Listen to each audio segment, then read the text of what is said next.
ஊர்ல ஒரு ராஜா இருந்தான். அந்த ராஜா எப்படின்னு கேட்டீங்கன்னா, உலகத்திலே தன்னை விட பெரிய திறமைசாலி எவன் இருக்கானோ அவன்கிட்ட மோதி அவனை கொன்னுடணும். தன்னை விட எவனுமே திறமைசாலி இந்த உலகத்துல இருக்கக்கூடாதுன்ட்டு ஒரு ஆணும் அகம்பாவம் உடைச்சவன். அப்படி ஒருத்தன் இருந்தான். அப்படிப்பட்டவனுக்கு அப்படிப்பட்ட ஒரு வாழ்க்கையை அமைஞ்சது. அவன் எந்த நாட்டுக்கு போனாலும் அந்த நாட்டுல அவனே வெற்றி அடைஞ்சான். அவனோட வீர வாள் அப்படியேப்பட்ட வாள். அந்த வாளை பார்த்தாலே ரொம்ப ஆக்ரோஷமா இருக்கும். எவனுமே கிட்ட நெருங்க முடியாது. அப்படி இருக்கும்போது அவன் நாடு விட்டு நாடும், கண்டம் விட்டு கண்டம் போய் எல்லாரையுமே வாழ்க்கையில ஜெயிச்சுட்டு ஒரு பெருமையா ஆணவத்தோட தன் தாய் நாட்டுக்கு திரும்பி வந்தான். நாட்டு மக்கள் எல்லாரும் பார்த்து அவனை பார்த்து பெருமைப்பட்டு, இப்படிப்பட்ட ஒரு ராஜா நமக்கு கிடைச்சது பெருமையா இருக்குது அப்படின்னு நினைச்சு ஃபீல் பண்ணி அவனை ஆசீர்வாதம் பண்ணாங்க. அவன் போயிட்டு தன்னுடைய அரண்மனையில படுக்கிறான். படுக்கும்போது அவனுக்கு ஒரு எலி ரொம்ப அவனுக்கு இடையூறு பண்ணிக்கினே இருக்கு. தூங்க விட மாட்டுது, அப்படி போகுது, அப்படி வருது. அவன் விதவிதமான வாங்கிட்டு வந்த பொருள்கள்லாம் கடிச்சு அந்த ரூமையே அவனை கொடூரமா பண்ணி வச்சிருக்கு. அந்த எலி ஏன் அவன் என்ன பண்றான், இந்த எலி உயிரோட விடக்கூடாதுன்னு சொல்லி தான் வாளை எடுத்து சுழட்டுறான். எலி அங்க தப்பிக்குது, இங்க தப்பிக்குது, போராடுறான். திருப்பி ஒரே வெட்டிலான்னு வெட்டுறான். வால் தெரிச்சு போது, எலி தப்பிச்சிருது. ராஜா ரொம்ப நொந்து போயிடறான். என்னடா இது, இத்தனை ஆண்டு காலமா நம்மளோட பயணிச்ச இந்த வால் வீணா போயிடுச்சே, இந்த எலி உசுரோட விடக்கூடாது, இந்த எலி பிடிக்கிறது எப்படி? தன்னுடைய அரண்மனையில இருக்கிற மந்திரிகளும் சிப்பாய்களும் எல்லாரையும் கூப்பிட்டு உட்கார வச்சு ஒரு ஆலோசனை பண்றான். அந்த எலியை பிடிக்கணும், அதுக்கு என்ன பண்ணலாம் அப்படின்னோடனே அவங்க ஒரு ஐடியா சொல்றாங்க. அந்த ஐடியா அவனுக்கு செட் ஆகல. சரி, யார் யார் வீட்டுல திறமையான பூனை இருக்குதோ அந்த பூனையை கொண்டுவாங்க, அந்த பூனை வச்சு நம்ம அந்த எலியை பிடிப்போம் அப்படின்னு முயற்சி பண்றான். இப்ப திறமையான எலியை வச்சு, பூனையை வச்சு அந்த எலியை பிடிக்கிறதுக்காக தன் அரண்மனைக்கு கொண்டு போறான். போற எந்த பூனையாலும் அந்த எலியை சீண்ட கூட முடியல, பிடிக்க கூட முடியல. அது ரெண்டு பக்கம் அந்த பக்கம் தப்பிச்சு போது இந்த பூனைங்கெல்லாம் ரொம்ப வெக்ஸா நிக்குது. அந்த பூனைங்கிட்ட உட்கார வச்சு கேட்டான், உங்களால ஏன் அந்த எலியை பிடிக்க முடியல? இல்ல, எங்களோட கை தேர்ந்த பூனையா இருக்குது அது, எங்களால பிடிக்க முடியலன்னு பூனை ஒத்துக்குச்சு. அப்ப அதுல ஒரு பூனை சொல்லுச்சு, நீங்க ஒரு சாதாரண வீட்டுல இருக்கிற ஒரு பூனையை பிடிச்சுன்னு முயற்சி பண்ணி பாருங்க அப்படின்னு சொன்னோடனே ராஜா யோசிக்கிறாரு. யோசிச்சு முடிச்ச உடனே அவர் என்ன பண்றாருன்னா, கரெக்டா போறாரு. ஒரு ஏழை வீட்டுல இருக்கிற ஒரு பூனையை பிடிச்சி எடுத்து தன்னுடைய அரண்மனையில விடுறாரு. எலி காணோம்.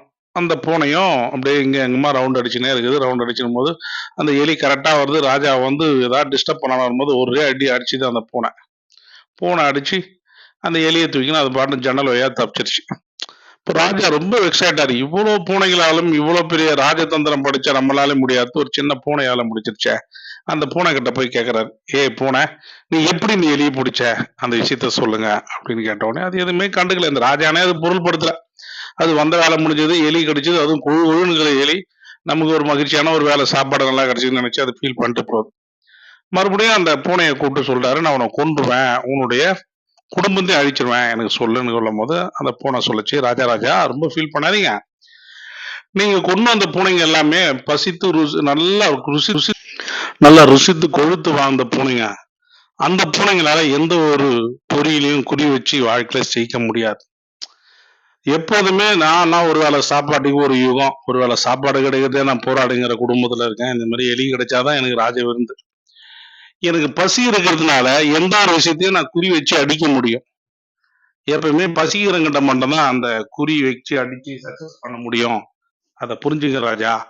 கொழுத்து போனவனால எதுவுமே சாதிக்க முடியாது அப்படின்னு சொன்னோடனே அந்த எலி அது பாட்டுன்னு கிளம்பி அப்படி புறப்பட்டு அந்த அந்த எலியை பிடிச்சிங்க. அந்த பூனை கிளம்பி போயிடுச்சு.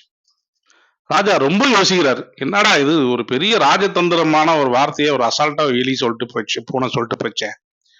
அப்போ எவன் ஒருத்தன் பசித்து இருக்கிறானோ அவனாலதான் ஜெயிக்க முடியும், அந்த பசி இல்லாதனால ஜெயிக்க முடியாது. அப்போ ருசித்து கொழுத்து போன நம்ம அரண்மனையில உட்காந்துங்கிற இந்த மந்திரிகளோ சிப்பாய்களோ இந்த பூனை மாதிரிதான் நம்மள வாழ்க்கையில இத்தனால ஏமாந்துக்கிறாங்க. அப்ப திறமசாலிகள் நம்ம தேடணும். எவன் ஒருத்தன் பசித்து இருக்கிறானோ அவனை பிடிச்சி அந்த நாட்டை காப்பாத்தி பெரிய லெவல்ல கொண்டு போனான். உலக நாடுகளை அடிச்சு உலக மக்களை கொல்றதை விட நம்ம நாட்டுல திறமை வளர்த்து உலகம் முழுவதும் கொண்டு போய் சேர்க்கறதுக்கான ஒரு வழி நமக்கு கிடைச்சிருக்குது. அதனால ராஜாவுக்கு நல்ல புத்தி மக்கள் எவன் வாழ்க்கையில முன்னேறணும், எவன் கிட்ட திறமை இருக்கு, எவன் ஒன்ன 3 ஆக்கும், 3 9 ஆக்கும், 9 18 ஆக்கும் திறமை இருக்கோ அவனை கூட்டு மந்திரி பதவிகளும் ஒரு சிப்பாய் பதவிகளை கொடுத்து உயர் பதவிகளை கொடுத்து நாட்டை டெவலப் பண்ணணும் அவர் முயற்சி பண்றாரு. அதே மாதிரி ராஜா ஆசைப்பட்ட மாதிரி அந்த நாடு உலக வல்லரசு நாடாக போராடி ஜெயிச்சுது.